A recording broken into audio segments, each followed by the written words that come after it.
tous et bienvenue dans cette nouvelle entrevue. Nous sommes aujourd'hui avec Jean-Louis Harouel. Jean-Louis Harouel est agrégé de droit et il est professeur émérite à l'université Panthéon-Assas.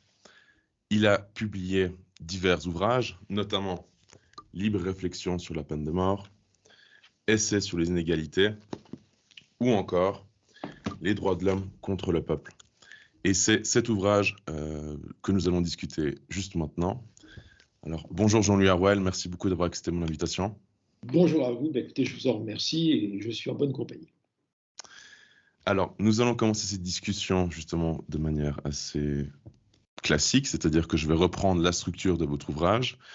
Et j'ai été très surpris, si j'ose dire, parce que vous commencez en fait cet ouvrage, Les droits de l'homme contre le peuple, avec une introduction sur l'islam. Alors, pourquoi avoir commencé sur ce sujet précisément ? Eh bien, écoutez, c'est très intéressant. Je veux dire, au départ, j'avais conçu l'ouvrage de manière plus classique, plus didactique, en partant des grands phénomènes d'apparition de la religion de l'humanité, de ses différents avatars, le communisme, la religion des droits de l'homme. On ne parlait pas encore de wokisme, mais les gens parlaient déjà de facto. Et puis, j'ai compris que c'était quelque chose, ça coulait un peu trop comme un robinet d'eau tiède, et j'ai compris qu'il fallait rentrer d'entrée de jeu dans les enjeux fondamentaux. Et c'est pour ça que j'ai placé par une inversion ce chapitre sur les rapports des droits de l'homme et de l'islam qui était in fine du livre. Je l'ai placé au début. Alors il faut dire aussi que ce livre a été écrit en 15 jours et 15 nuits, juste après les attentats du 13 novembre, les massacres du 13 novembre. C'est aussi pour ça que l'islam était au centre, et donc que j'ai mis dans le chapitre 1. D'accord. Alors, avant que nous allons plus dans le vif du sujet, pourriez-vous rappeler d'où viennent les droits de l'homme, quelle est l'origine de ces droits ? C'est complexe, c'est controversé. Nous avions eu un débat très intéressant avec Alain de Benoît et Pierre Manant, et nous étions d'accord sur l'idée que ça ne venait pas du christianisme stricto sensu, même s'il y avait évidemment l'influence du juste naturalisme chrétien, mais nous étions également d'accord sur l'idée qu'il y avait aussi derrière tout cela tout un tas de courants de pensée très complexes, et parmi lesquels les hérésies, parmi lesquels les grandes hérésies, le millénarisme et la gnose, qui, comment dirais-je, ont été réunis, mis en symbiose et ensuite diffusés par une pensée très très importante dans l'histoire de la pensée européenne, qui est la pensée de Joachim Flor, ce mystique du XIIe siècle, ce progressiste religieux du XIIe siècle, dont la pensée sécularisée a donné lieu ensuite à l'éclosion extraordinaire, a été d'abord un modèle pour énormément de courants de pensée européens pendant les siècles qui ont suivi, pendant le Moyen-Âge, la Renaissance, les temps modernes et l'époque contemporaine. Et pendant très longtemps, ça a été véritablement la matrice de toutes les pensées, et ça le reste encore, puisque les socialismes, le droit de l'homisme, tout ça vient de Joachim Flor. N'est-ce pas aussi l'aboutissement de l'idéologie des Lumières du XVIIIe et puis aussi de la Révolution ? Les Lumières elles-mêmes, elles s'inscrivent à beaucoup d'égards, et notamment l'Aufklärung, elles s'inscrivent à beaucoup d'égards dans la pensée de Joachim Flor, dans l'extraordinaire richesse de la postérité spirituelle de Joachim Flor, selon les termes de son grand spécialiste, le père de Lubac, le cardinal de Lubac, qui a montré comment tout se rattachait plus ou moins à cela. Par exemple, le romantisme, toute la pensée romantique, les Lumières, le romantisme, tout ça vient de Joachim Flor. Récemment en France, il y a une statistique qui affirmait comme quoi le catholicisme allait devenir une religion minoritaire et qu'elle allait être substituée visiblement par l'islam. Et moi, ma question, c'est comment expliquer que l'islam ne soit pas aspiré, justement, elle aussi, par les Lumières ? Parce que l'islam, parce que l'islam est parfaitement verrouillé. L'islam n'est pas une religion au sens qu'on donne à ce terme habituellement dans l'Occident qui a été formé par la chrétienté, où tout le monde est dans cet Occident actuel est l'héritier de la chrétienté. Je veux dire, les bouffeurs de curés sont tout aussi chrétiens, c'est ce que disait Marcel de Gauchet.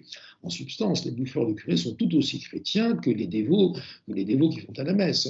On est tous les héritiers, fidèles ou révoltés, les héritiers d'un certain mode de pensée. Et ce mode de pensée, eh bien, il est marqué par... alors là, c'est spécifiquement chrétien, il est marqué par la disjonction du politique et du religieux, et cette disjonction du politique et du religieux fait qu'il y a des fenêtres de liberté qui s'ouvrent entre la logique religieuse et la logique sociale d'un groupe humain. L'islam, ce n'est pas du tout ça. Vous savez bien, d'ailleurs, l'islam, c'est verrouillé, c'est-à-dire que avant d'être une croyance, de nature, je dirais, transcendantale, c'est avant tout tout un code de règles juridiques, de règles sociales, extrêmement complexe. C'est un code pénal, c'est un code civil, c'est le droit des obligations, c'est tout ce qu'on veut, droit des successions. Et l'islam s'est construit comme, l'islam s'est construit avant tout comme un ensemble de pratiques, et non pas de croyances. Et finalement, les pratiques et les règles qui garantissent la conformité des pratiques protègent les croyances. Puisque, par exemple, on trouve dans le Coran l'idée qu'on ne doit pas faire disparaître une vie innocente. Mais il faut savoir, par exemple, que pour l'islam, celui qui a été instruit, qui a été mis en contact avec la substance de l'islam et qui ne s'est pas converti à l'islam, est par définition coupable. Donc il n'est pas innocent. Donc ipso facto, le tuer ne pose pas vraiment de problème. Vous voyez, il y a ce genre de choses. Et alors, en ce qui concerne le fait que l'islam ne soit pas touché par ces phénomènes qui sont spécifiquement inhérents à la chrétienté, eh bien, l'islam est vraiment très très bien verrouillé, puisque le changement de religion, il est puni de mort. Le changement de religion est puni de mort, l'apostasie est punie de mort, et l'apostasie, ça commence très vite. Le simple fait de ne pas faire toutes ces prières, les prières rituelles, de ne pas les faire, les prières légales, de ne pas les faire, ne pas les accomplir, ça peut être considéré comme une apostasie. Donc l'islam est verrouillé par la peur, de manière très efficace. De ce fait, eh bien, l'islam n'a jamais eu besoin d'un État. Du fait de la disjonction du politique et du religieux qui caractérise la chrétienté, le christianisme, lui aussi, il voulait lui aussi verrouiller les âmes, il voulait lui aussi garantir la conformité des comportements religieux et tout ça. Mais comme il s'était interdit d'exercer un pouvoir temporel, eh bien, il avait besoin de l'État. Il avait besoin de l'État pour sanctionner. Alors l'État, ça pouvait être le seigneur du coin. Ce n'était pas forcément le grand État moderne. Ça pouvait être les micro-États qui pullulaient au Moyen-Âge en Occident. Mais il avait besoin du pouvoir séculier, il avait besoin de l'État pour sanctionner les dissidents. Et le jour où le pouvoir séculier, le jour où au XVIIIe siècle, au moment de ces Lumières que vous évoquez, le pouvoir séculier a remis en cause sa fonction de bras séculier du christianisme, eh bien le christianisme s'est trouvé tout nu. Il s'est trouvé tout nu, il n'y a plus personne pour faire respecter ses interdits et ses exigences. Donc, ce qui sauve l'islam, c'est sa conjonction totale du politique et du religieux, et ce fait qu'il est avant tout, avant même d'être une religion, il est surtout constitué par des codes juridiques et sociaux d'une civilisation. C'est une civilisation, et avec tout ce que ça comporte avant d'être une religion. Une civilisation qui n'est pas la nôtre, une civilisation qui a ses grandeurs. Combien de fois je constate, combien je me sens quelquefois en sympathie avec des musulmans sur tel ou tel point, et me dis que c'est bien malheureux qu'on n'aille pas chercher de leur côté des éléments moraux, des éléments de réalisme, d'organisation sociale, de respect de certaines règles, de courtoisie, de politesse. Vous voyez, moi je ne suis pas jeune. Eh bien, dans le métro à Paris, je ne demande rien et je m'assieds rarement, mais des jeunes hommes, ou des hommes jusqu'à l'âge moyen, visiblement de civilisation musulmane, sont toujours prêts à se lever dans le métro pour me faire asseoir. C'est tout à fait extraordinaire, ce genre de choses. Donc c'est pour dire que moi, je ne suis pas du tout islamophobe. Simplement, c'est un problème de réalisme. Est-ce que c'est notre civilisation? Non, c'est une autre. C'est un autre groupe humain, un autre ensemble humain, avec une autre civilisation, avec des éléments dans cette civilisation qui me paraissent très sympathiques et très utiles, et dont je regrette beaucoup que l'Occident s'en soit débarrassé. Mais c'est un autre groupe humain. Mais ce que vous dites aussi dans votre ouvrage, c'est que l'islam utilise les droits de l'homme pour justement s'agrandir, s'implanter et nous dominer d'une certaine manière. Ah ben absolument, il y a une conquête. Il y a une conquête et les droits de l'homme ont été l'instrument de cette conquête. Il y a eu une instrumentalisation des droits de l'homme de manière assez extraordinaire par l'islam. La religion, alors les droits de l'homme. Les droits de l'homme sont devenus une religion séculière quelque part aux alentours de 1980, entre 70 et 90.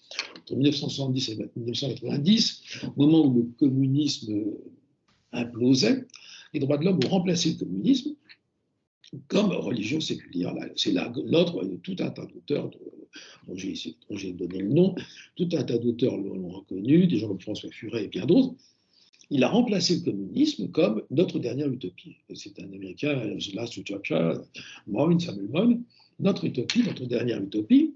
Et alors cette utopie, cette religion des droits de l'homme, le communisme et la religion des droits de l'homme ont en commun qu'ils sont des religions de l'égalité. Le communisme voulait faire le paradis sur la terre par l'égalité sociale.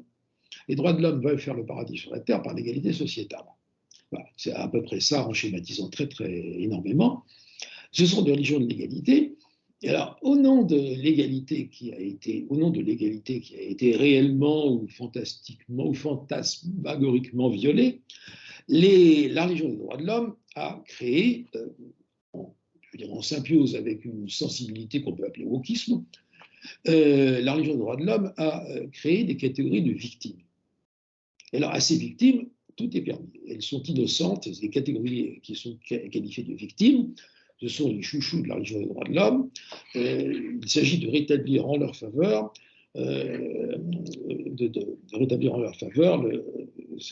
tout ce qui a été, de revenir sur tout le mal qui leur a été fait, pour leur faire du bien.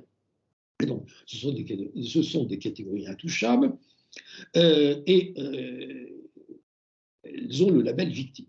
Et la force de l'islam, l'intelligence de l'islam, la ruse de l'islam, c'est d'avoir réussi à se couler avec assurance, mais également efficacité, dans cette catégorie des victimes. Donc l'islam fait partie des victimes. Ils ont été colonisés, actuellement ils sont victimes d'islamophobie, donc ce sont des victimes. Et en qualité de catégorie victime, eh bien, les membres de la communauté musulmane ont obtenu, réclamé et obtenu des quantités de choses au nom des droits de l'homme, que ce soit en matière de règles vestimentaires, de règles alimentaires, dans tous les domaines. Il y a eu énormément de revendications, que ce soit en matière de lieux de culte, de construction de mosquées, énormément de revendications, toujours en utilisant de manière très efficace la religion des droits de l'homme. Alors le paradoxe, c'est que l'islam qui a utilisé les droits de l'homme avec tellement d'efficacité, il est lui-même la négation même des droits de l'homme. Il est la négation des vieux droits de l'homme, il est la négation des nouveaux droits de l'homme. Il est la négation des vieux droits de l'homme. Les vieux droits de l'homme, c'est la liberté, et disons au centre, la liberté de penser. Or l'islam, c'est le refus de la liberté de penser. C'est le refus de la liberté de penser, et c'est également le refus de l'égalité, puisque l'islam, c'est l'inégalité entre les hommes et les femmes. L'islam, c'est l'inégalité entre les musulmans et les non-musulmans. Et l'islam, c'est l'inégalité entre les esclaves et les hommes libres. Donc il y a notre époque, la religion des droits de l'homme, c'est la religion de la non-discrimination. C'est la triple discrimination. L'islam, c'est la discrimination. C'est la discrimination. Alors, je dis pas qu'il ne fallait pas discriminer. Simplement, sur un plan strictement logique, c'est totalement incohérent de récupérer les droits de l'homme à son profit, alors même qu'on est la négation des droits de l'homme. Alors ça, c'était les droits de l'homme sociaux, les droits de l'homme sociétaux. Alors là, c'est pas mieux. C'est pas mieux.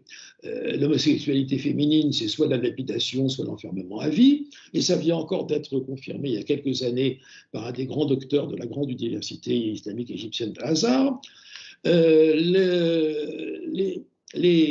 L'homosexualité masculine, les gens qui font l'acte de Lot, c'est également la mort pour l'un et pour l'autre. Et tout cela, de manière extraordinairement habile, l'islam a réussi à le voiler. L'Occident ne veut, alors, il faut dire que l'Occident a mis du sien aussi. L'Occident ne veut pas le voir, l'islam ne veut pas que ce soit dit, l'islam ne veut pas le voir, et pourtant c'est là. N'importe qui ouvre les textes simples de l'islam, ou simplement qui se renseigne par la presse solide et bien informée, eh bien le constate. Donc là, à titre personnel, je considère que la Révolution française, donc l'idéologie des droits de l'homme et en plus la laïcité, sont en fait deux événements majeurs qui se sont construits contre le catholicisme et qui ont justement permis l'avènement de l'islam. C'est clair, que, bien sûr que ça s'est construit contre le catholicisme. Bien sûr que ça s'est construit contre le catholicisme. En même temps, ça s'est construit contre, je dirais, ça s'est construit aussi contre le bon sens, au sens antique du terme. La Sophia des Grecs, la Prudentia des Romains, tout cela, ce n'était pas le catholicisme, mais la religion chrétienne l'a permis. La religion chrétienne a permis le maintien de tout cela. La religion chrétienne, bien sûr que le christianisme était religion de l'État, le catholicisme en France était religion de l'État, mais comme l'État, c'était César, et comme la religion, c'était Dieu, et comme il fallait rendre à César ce qui était à César et à Dieu ce qui était à Dieu, eh bien, entre les deux, il y a toujours du flou. Et ce flou permettait au pouvoir politique d'appliquer cette vieille prudence qui, d'ailleurs, du point de vue catholique, la prudence, la prudentia, c'est-à-dire c'est ce que saint Thomas d'Aquin appliquait, une sagesse pratique. C'était une sagesse pratique, eh bien, c'était une vertu cardinale, c'était même la première des vertus cardinales, de ces vertus qui sont au cœur, qui sont l'axe, puisque le cardo c'est les gonds de la porte, c'est la vertu autour de laquelle tout tourne, toute la société tourne autour de cette vertu de prudence. Et cette prudence, eh bien, elle était rendue possible par le fait que le catholicisme, tout en étant religion de l'État, n'était pas l'État, et que l'État n'était pas l'Église. Et c'était ça c'est ça qui a permis à l'État de conserver une liberté pratique. J'en donne un exemple. À l'époque de François Ier, la France est coincée entre une hyperpuissance catholique. Une hyperpuissance catholique qui était la monarchie Habsbourg, l'Empire Habsbourg. Il y avait l'Espagne au sud, et il y avait au nord et à l'est, il y avait toutes les possessions impériales, et puis il y avait les Flandres également qui étaient espagnoles. Donc la France était vraiment coincée dans un étau au milieu de cette immense monarchie catholique qui était la monarchie Habsbourg. Eh bien, qu'a fait la France au XVIe, au XVIIe ? Au nom de la prudentia, au nom de la liberté pratique, elle a contredit la religion, elle a contredit les exigences de l'Église en s'alliant avec les Turcs, c'est-à-dire en s'alliant avec le diable, du point de vue de l'époque. Parce que c'était l'intérêt du groupe humain dont le roi avait concrètement la responsabilité. Et eh bien, avec les religions des droits de l'homme, cette liberté du pouvoir politique a disparu. Parce que, avec la religion des droits de l'homme, le pouvoir politique, il est placé sous la domination directe, il n'y a pas de César et de Dieu. Le pouvoir politique est placé sous la domination directe, sous la coupole de la religion et des droits de l'homme. Et le pouvoir politique intériorise au maximum ses obligations vis-à-vis des droits de l'homme, mais il ne peut pas manger avec le diable comme faisait, il ne peut pas manger avec le diable comme le faisait le roi de France en s'entendant avec le sultan par-dessus l'empereur, par-dessus l'empereur qui était à Vienne, ou à Madrid, ou aussi bien d'ailleurs aussi à Bruxelles, puisque Charles Quint était plus souvent dans l'actuelle Belgique qu'en Espagne proprement dite. Eh bien, le pouvoir politique actuellement, il est soumis à la religion des droits de l'homme, il n'a aucune liberté, aucune prudentia, la prudentia a disparu. Il n'y a plus que l'obéissance mécanique à la religion des droits de l'homme. Et si jamais, par un sursaut de réalisme, le pouvoir politique essaye de reprendre le réalisme de la vieille prudentia, de la vieille prudence, eh bien, les juges le remettent immédiatement au droit chemin. Les juges qui sont le clergé, les juges qui sont le haut clergé de la religion des droits de l'homme remettent immédiatement le pouvoir politique dans le droit chemin. Donc, on est dans, c'est en ça que finalement on est dans un système authentiquement totalitaire. Alors c'est un totalitarisme feutré, sans goulag, sans camp, mais avec néanmoins très grande violence, qui s'exerce sur des pays qui sont invités à s'euthanasier eux-mêmes, ou à se laisser euthanasier, et une violence qui s'exerce également contre des malpensants qu'on ne condamne plus à mort, mais qu'on condamne à la mort sociale et qu'on essaie de revenir au maximum sur le plan matériel. Vous voyez, ces procès de presse qu'on fait actuellement, ça me fait penser à mes livres d'histoire quand j'étais élève. On nous apprenait que sous la monarchie de Juillet, on avait supprimé la censure, mais qu'on ruinait les journaux par des procès de presse. Et bien, c'est exactement ce qui se passe actuellement. Et à l'époque, l'école de la République considérait ces procès de presse comme une pratique inique, antidémocratique. Et bien, nous y sommes exactement. Alors, il y a un autre souvenir de mes livres d'histoire, du Malais Isaac, qui me redonne du courage et du moral et de l'optimisme. C'est une autre caricature de cette époque, une caricature républicaine de cette époque, sur le marché de Juillet, qui montrait le clou République et l'État qui tapait sur la République, et la légende était plus haut on tape sur un clou, plus il s'enfonce. Et donc j'espère que les clous sur lesquels on tape actuellement s'enfonceront aussi. Alors maintenant, nous allons discuter justement d'un autre point, et je vais vous citer à la page 96, ça concerne la gnose et le millénarisme. Dans la dénaturation des idées chrétiennes par le millénarisme humanitariste, la gnose joue un rôle décisif. Détestée par la gnose, la famille est une grande victime de ce rejet du legs biblique. Sa destruction se fait au nom des valeurs d'origine chrétienne, l'égalité et la liberté, vous en parliez juste avant, mais coupée de la religion chrétienne et utilisée par des groupes d'inspiration gnostique, à commencer par la franc-maçonnerie. Des règles nées de valeurs individualistes, comme la libéralisation du divorce, le droit à l'avortement, et égalitaires, comme l'égalité successorale de l'enfant naturel et de l'enfant légitime, ou encore le mariage homosexuel, ont investi le droit pour le plus grand agrément des bénéficiaires et au grand détriment de la solidité de l'institution familiale. Alors là, c'est un petit paragraphe extrêmement dense. Alors tout d'abord, qu'est-ce que la gnose et qu'est-ce que le millénarisme? Alors, la gnose et le millénarisme sont deux grandes hérésies du christianisme. La gnose, pour faire très simple, la gnose est un antibiblisme. La gnose est un antibiblisme et de ce fait, elle est dirigée contre la matière.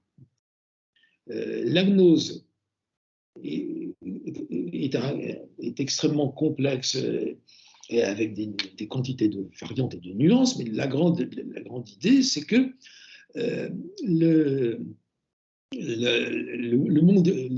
l'idée centrale est que le monde premier était beau et bon parce qu'il était immatériel, et qu'un démiurge, un créateur secondaire, une sorte de Caliban, est intervenu et qu'il a fabriqué la matière, qui est une monstruosité, qui est le mal, et qu'il a créé le temps, et qu'il a enfermé malencontreusement dans la matière des étincelles divines, des étincelles du feu divin central. Ces étincelles du feu divin central, ce sont les armes des gnostiques. Et la monstruosité absolue, la monstruosité absolue du monde tel qu'il est, c'est cet enfermement dans la matière de ces âmes divines. Donc derrière tout ça, il y a l'idée que l'homme digne, le véritable homme est un Dieu. C'est un homme Dieu, mais que cette divinité n'est pas du tout liée à son corps, elle est simplement liée à son âme, et que l'enfermement de cette âme dans une prison de boue, dans cette prison de boue du corps, est une monstruosité, et que l'objectif le retour du bien, le rétablissement du bien passe par la destruction de la matière et le retour des parcelles du feu divin central à leur origine première. Donc la destruction de la matière, l'abolition du monde. C'est effectivement totalement antifamilial, puisque pour les gnostiques, la monstruosité absolue, c'est le fait de faire des bébés. Faire un enfant, c'est le mal absolu, parce qu'on remet une parcelle du feu divin dans cette horrible matière.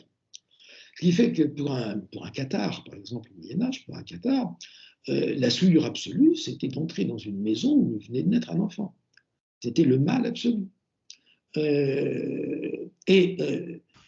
Dans ces conditions, alors, la matière est mauvaise, le corps est mauvais, le temps est mauvais. Le temps fait partie de la matière, c'est une des modalités de la matière, le temps.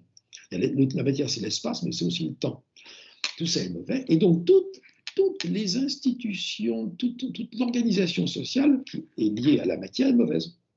Donc, toutes les règles sociales sont mauvaises. Donc, la gnose, de ce fait, a un pouvoir social, un pouvoir de destruction sociale extraordinaire. Le millénarisme. Alors, le millénarisme, lui, il considère que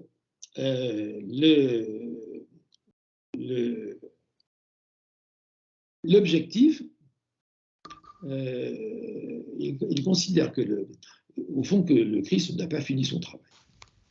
Il considère que le Christ n'a pas fini son travail et que son travail, c'était d'établir le bonheur sur la terre, le paradis sur la terre. Et donc le millénarisme considère qu'avant le jugement dernier, le Christ doit revenir pour établir sur la terre un royaume de 1000 ans. Un royaume de 1000 ans qui sera un royaume de bonheur éperdu. C'est ce fameux règne de 1000 ans qui sera repris par des quantités de courants de pensée les plus variés qui passent par Joachim Flor et qui va donner par exemple le Reich de 1000 ans d'Hitler. Tout ça, ça vient de là. Ça vient de cette idée millénariste, de ce royaume de bonheur absolu de 1000 ans. Et alors, au départ, c'était simplement, je dirais, naïf et puéril. Ce qui fait que tout le monde, Saint-Irénée de Lyon, par exemple, était persuadé que ce règne de 1000 ans allait intervenir. Simplement au IVe siècle, il y a eu dans l'Empire romain un millénarisme révolutionnaire qui a effectué des ravages avec le mouvement des circumcisionnes, excusez-moi, ceux qui tournent autour des greniers à blé, les circumcisions. Ce millénarisme qui a donné lieu à des violences considérables a abouti au fait que cette doctrine soit critiquée vigoureusement par saint Augustin et condamnée par le Concile d'Éphèse. Et à partir de ce moment-là, le millénarisme ne fait plus partie de la doctrine officielle de l'Église, mais il va continuer de manière souterraine, et il va continuer sous la forme suivante, de plus en plus, l'idée que lorsque le Christ va revenir sur la terre, ce sera pour établir un royaume de 1000 ans qui sera un royaume d'égalité, et un royaume communiste. Et donc le millénarisme va s'associer à l'idée communiste. Et alors, ce millénarisme va aboutir à Marx. Il va aboutir à Marx. Marx qui, évidemment, va habiller tout cela à savoir, Marx est un grand savant, était un grand savant, un grand économiste qui connaissait admirablement l'économie politique anglaise, qui connaissait Ricardo, admirablement, qui s'est beaucoup servi de lui. Mais il a habillé toute une rationalité assez extraordinaire. Il a habillé de vieux fantasmes religieux d'origine millénariste. Et le dernier chaînon, ça a été Weitling, Wilhelm Weitling, qui était un communiste religieux extrêmement convaincu, extrêmement pieux, qui disait, et il correspondait avec Marx. Et en 1846 encore, Marx a dans une lettre écrit que Weitling était génial.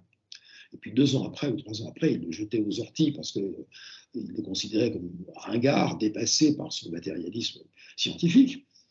Mais Weitling, on trouve chez Weitling la lutte des classes, on trouve chez Weitling la révolution prolétarienne, et on trouve chez Weitling la société sans classe.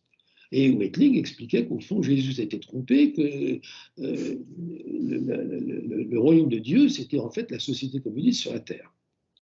Vous voyez, donc, le millénarisme et la gnose, à certains égards, sont absolument l'opposé de la gnose, puisque le millénarisme est matérialiste et la gnose est anti-matérialiste. Mais le matérialisme et la gnose se sont réunis parce qu'il y avait en eux, dans ces 2 hérésies, il y avait un point commun. Il y avait un point commun qui était le fait de considérer que le mal n'est pas dans l'individu, comme le dit la morale classique, mais que le mal vient de l'organisation sociale. Organisation sociale mauvaise chez les gnostiques, parce que par définition, la société, c'est la matière et la matière, c'est le mal. Organisation sociale mauvaise chez les millénaristes, c'était bien chez les gnostiques, que j'avais dit avant. Donc chez les millénaristes maintenant, parce que pour les millénaristes, c'est le fait que la société soit inégale qui est génératrice du mal. Donc dans ces conditions, l'individu, dans les 2 cas, est la victime. L'individu qui se révolte contre la société est dans tous les cas la victime, et la victime d'une société mauvaise. Et alors la famille, effectivement, la famille est la cible des gnostiques, puisque la famille, c'est l'incarnation du mal absolu pour la gnose. La famille est une institution ordonnée à la reproduction, et la reproduction, c'est le mal. Donc une institution qui est ordonnée au mal est forcément mauvaise. Donc détruire la famille ne peut être que l'objectif fondamental de la vie. Vos explications sont parfaitement claires. Et en vous suivant, on considère en fait tout à fait logique qu'il y ait la promotion de l'avortement et la promotion du divorce. C'est-à-dire que c'est vraiment la suite logique par rapport à ce que vous avancez. L'avortement, d'un point de vue gnostique, c'est le bien absolu. C'est le bien absolu. Il y avait une secte gnostique dans laquelle on fabriquait des bébés de fœtus. Quand malencontreusement une femme était enceinte, eh bien, on allait lui extraire son fœtus et ensuite on en faisait des pâtés sacrés, on en faisait des pâtés qu'on consommait dans des banquets sacrés. On est vraiment avec la promotion de l'avortement, on est véritablement dans la gnose à l'état pur. Et c'est vers le retour du sacrifice humain. Et par rapport à tous ces avortements, par rapport à la promotion de l'avortement, la secte gnostique que vous évoquiez à l'instant, maintenant, ce genre de choses sont en train de revenir, vous ne trouvez pas ? Oui, absolument. Vous voulez dire par là que c'est une forme de sacrifice humain? Oui, bien sûr. Mais d'un autre côté, les sacrifices humains ne sont pas forcément liés historiquement à la gnose.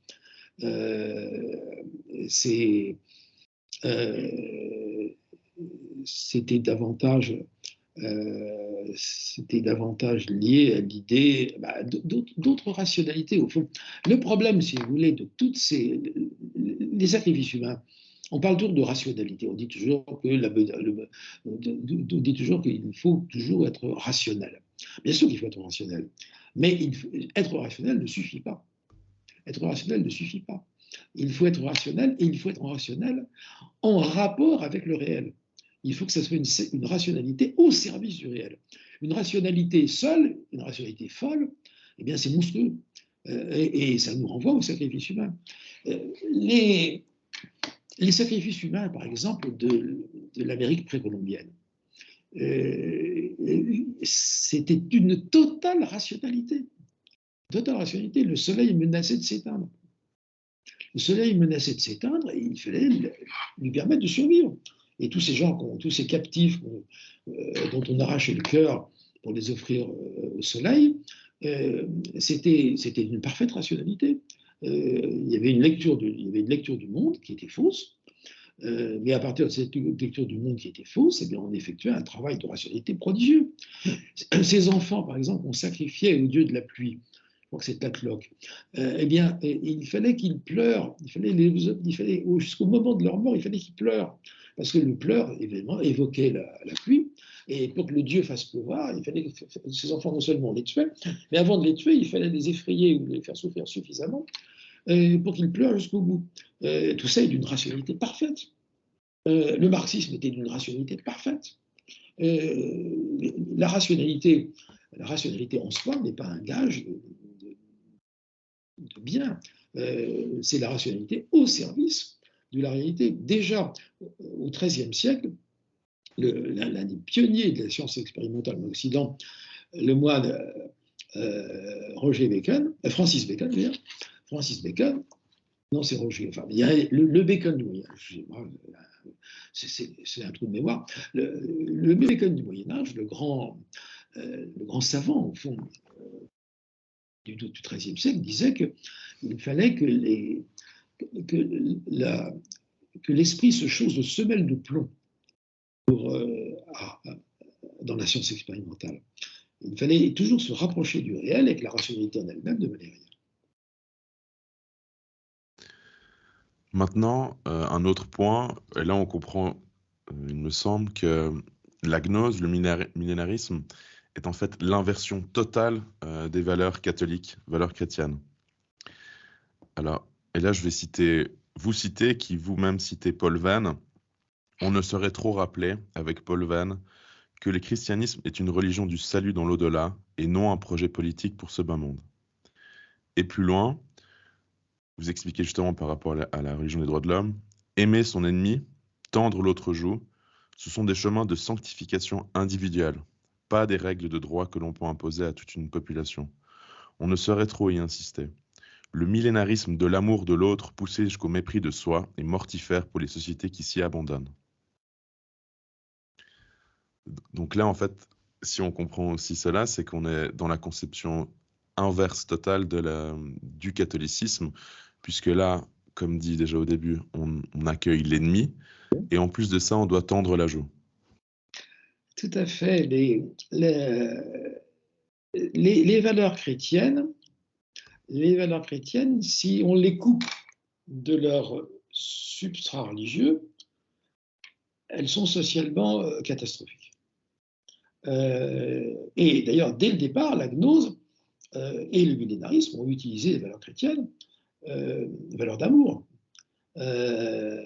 Parce que le millénarisme, par exemple, et souvent qui était mêlé de gnosticisme, mais les grands mouvements millénaristes médiévaux voulaient supprimer l'organisation sociale, l'État, le droit, pour mettre à la place la loi d'amour de Jésus. C'est la loi d'amour qui devait régner à l'état pur sur la société. Eh bien, à quoi est-ce qu'aboutissait cette loi d'amour qui régnait à l'état pur sur la société? Ça aboutissait aux violences et quelquefois au massacre. Eh bien, les valeurs chrétiennes coupées de leur substrat religieux sont socialement catastrophiques parce qu'effectivement, le christianisme n'apporte pas des valeurs pour l'organisation de la société. Le christianisme apporte des valeurs pour la sanctification individuelle des individus dans la perspective de l'entrée dans le royaume des cieux. Et les valeurs chrétiennes, les valeurs du christianisme, elles ne valent que par rapport au royaume des cieux. Prenons par exemple le thème de la brebis égarée. La brebis égarée, qui est l'ouvrier de la dernière heure. l'ouvrier de la dernière heure, c'est celui qui arrive le dernier, qui a le moins travaillé, mais qui l'a fait avec un certain élan du cœur. Ben, son travail à lui seul est supérieur au travail de tous les autres ouvriers qui ont transpiré toute la journée. Alors, ça va très bien pour le royaume des cieux, mais si vous voulez appliquer ça dans une entreprise, eh bien, vous aurez quelques difficultés de la part de vos collègues de travail. La brebis égarée, et puis c'est totalement injuste.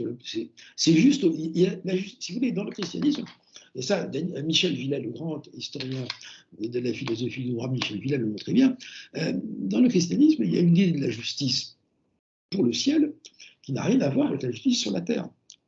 Ce sont deux choses totalement différentes. La justice sur la terre, elle relève de la prudentia, et la justice pour le ciel, elle relève de l'amour.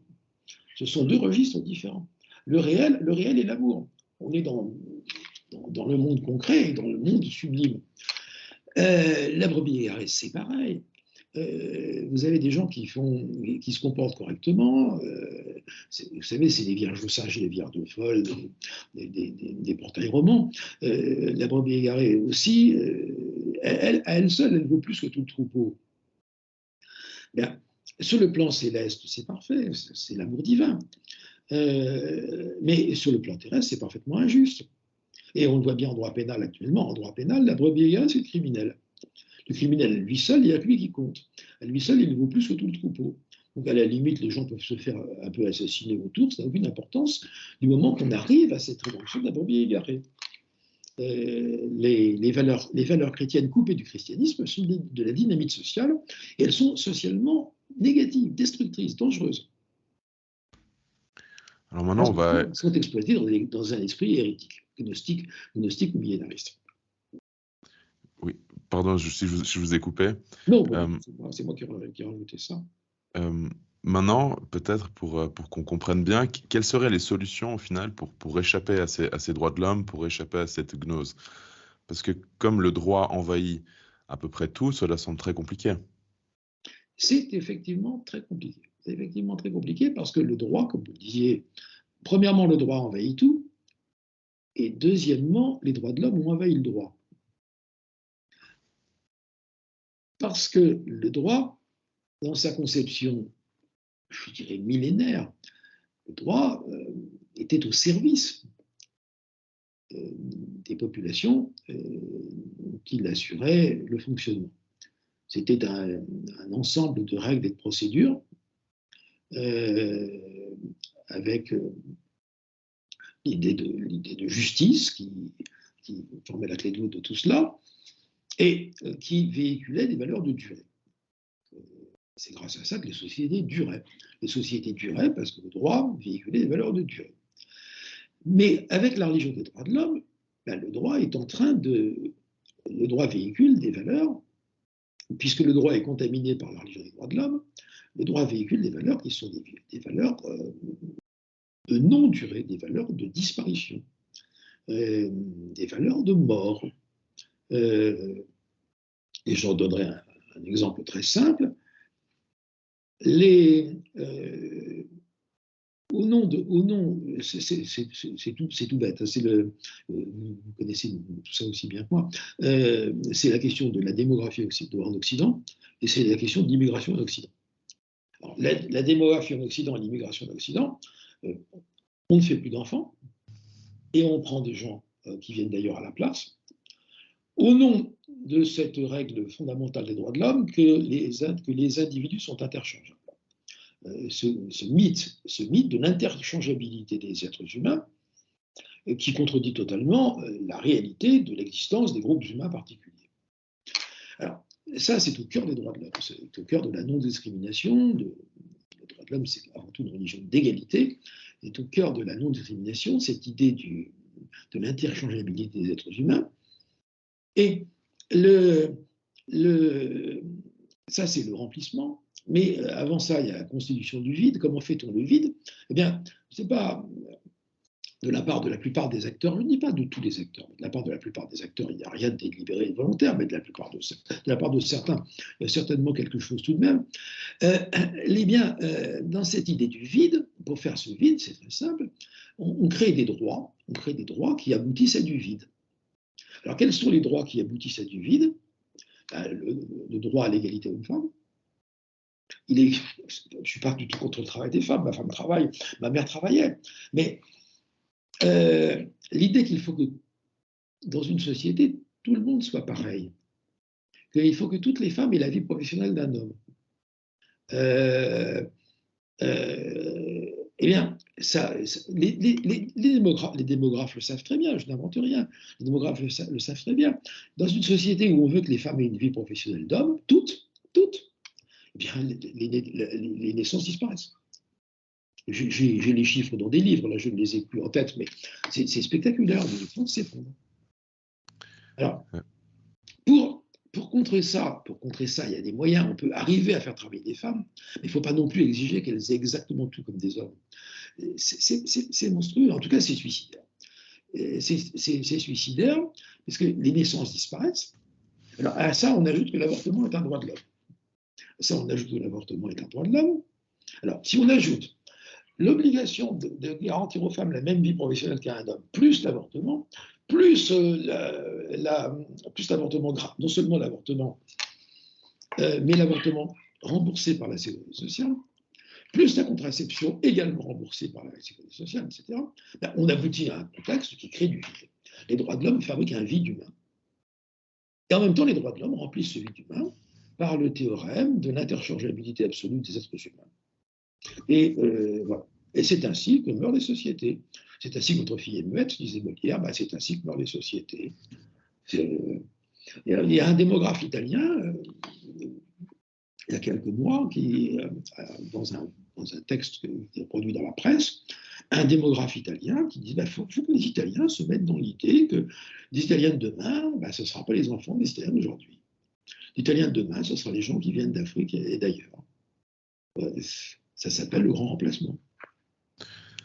Oui, d'ailleurs, vous disiez à l'instant, l'Occident ne fait plus d'enfants, mais on pourrait plutôt dire l'Occident ne veut plus que nous fassions d'enfants. Parce qu'en plus de cela, il y a aussi la culpabilité due en plus l'écologie. En plus, au réchauffement climatique, où on nous dit, voilà, il faut limiter le nombre d'enfants, car sinon, vous allez polluer. Donc ça, c'est aussi peut-être le point supplémentaire où on ne veut vraiment pas qu'il y ait d'enfants. Ça se rajoute encore à la chose. C'est moins directement relié aux droits de l'homme. C'est moins directement relié aux droits de l'homme, mais il est bien aussi clair que tout ça, l'écologisme, le wokisme, le droit de l'homisme, l'antispécisme, tout ça, c'est une nébuleuse, c'est un conglomérat, ça va ensemble. En général, les gens qui sont l'un sont l'autre. Même si intellectuellement, ça peut se dissocier, on s'aperçoit qu'en définitive, dans le cerveau des militants, ça forme un tout. C'est l'aboutissement en fait de l'égalité aussi. Hein. Alain de Benoît a écrit justement un essai sur les animaux, sauf erreur. Et c'est l'égalité entre les hommes et les animaux. Ce qui sous-entend aussi qu'on peut traiter un animal comme un homme et un homme comme un animal. Exactement. Et une pierre comme un homme. Et un fleuve comme un homme. Et peut-être dernier point. Actuellement en Australie, non, c'est en Nouvelle-Zélande que les Indiens d'une tribu locale ont obtenu que la personnalité juridique de leur fleuve soit inscrite dans la Constitution. Et alors là, on rejoint la gnose. Là, on rejoint la gnose parce que dans la gnose, il y a l'idée que tout provient de la même émanation et qu'en définitive, il n'y a pas de différence, tout ça ayant la même origine, il n'y a pas de différence fondamentalement entre les pierres, les arbres, les bêtes, les gens. Et là, on rejoint la gnose. Ce qui montre l'immense parenté intellectuelle entre tout cela. Et c'est pour ça que tout ça est spécifiquement occidental, c'est parce que ça vient, actuellement, l'Occident est quand même la victime de l'Occident. L'Occident n'est pas la victime. Si les musulmans restaient en terre d'islam et si tout le monde restait chez soi, bien l'Occident ne serait victime de personne. Tout ce qui se passe actuellement, c'est l'Occident.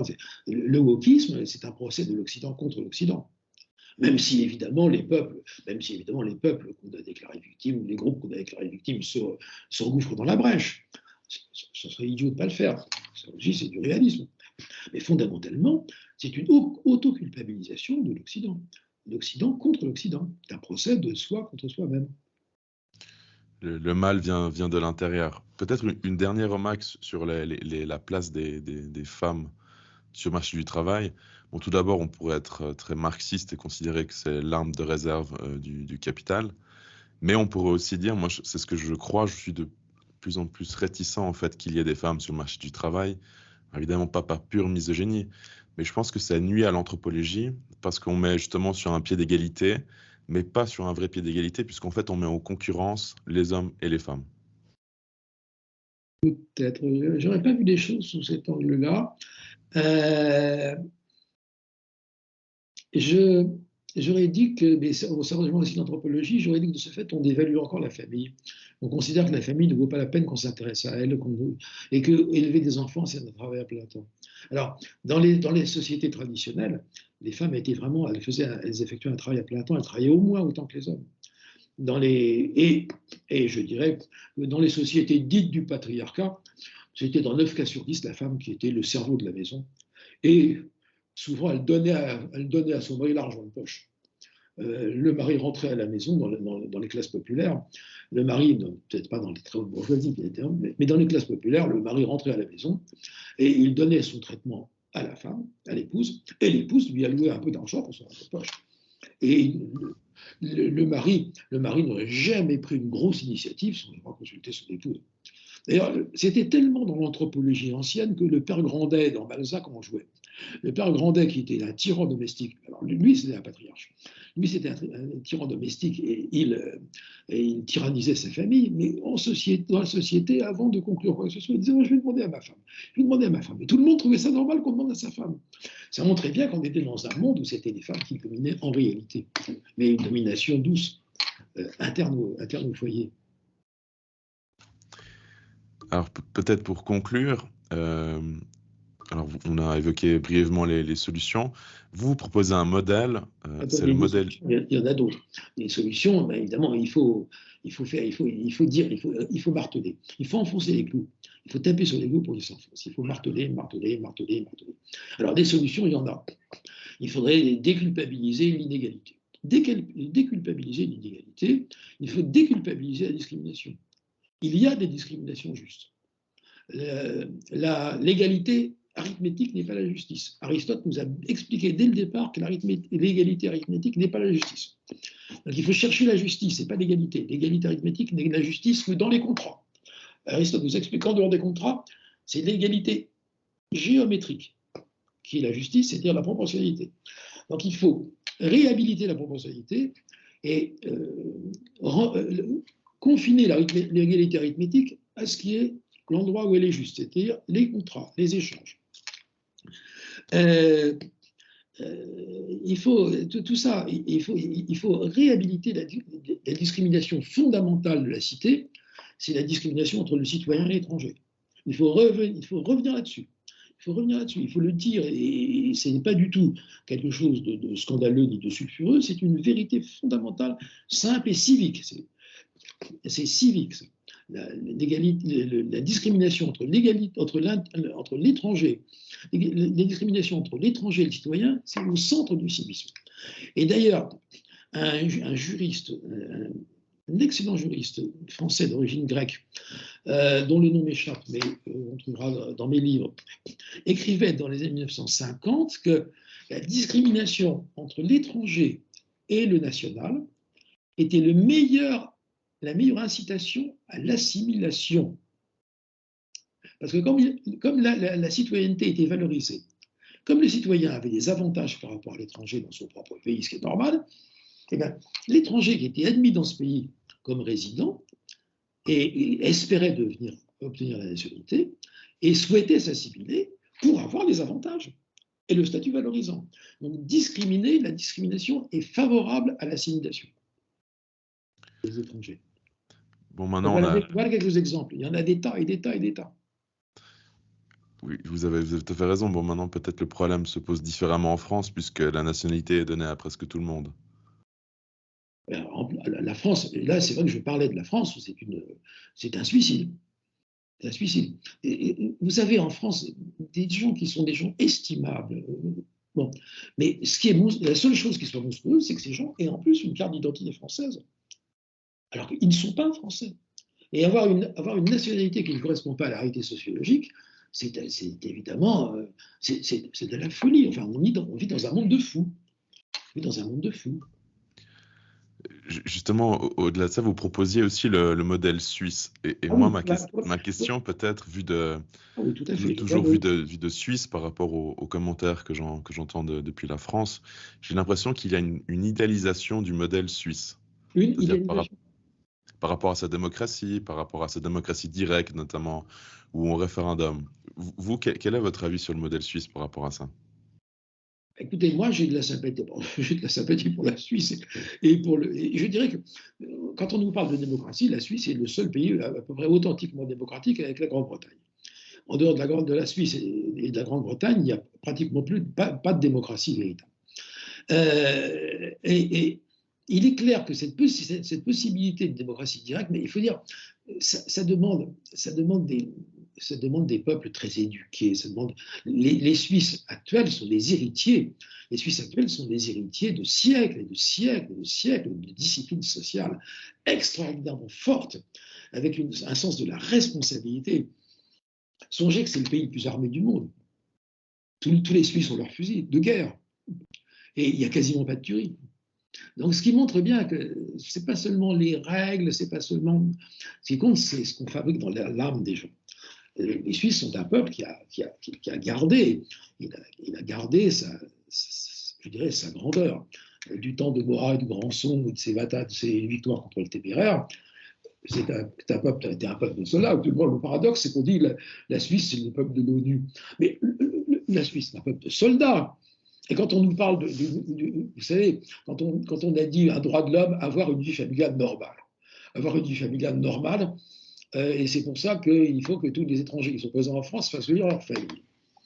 Mais les Suisses, c'était des expatriés. Il y a au musée de Genève, c'est ça l'admirable, avec toutes les salles d'un château qui appartenait à un noble suisse. Ce noble suisse, il était au service du roi de France. Il était au service du roi de France. Il avait sa femme, il avait sa femme et son domaine. Il revenait tous les 2 ans faire un enfant à sa femme, et il envoyait de l'argent. Et ben, c'était une vie familiale magnifique. C'était une vie familiale normale en Suisse.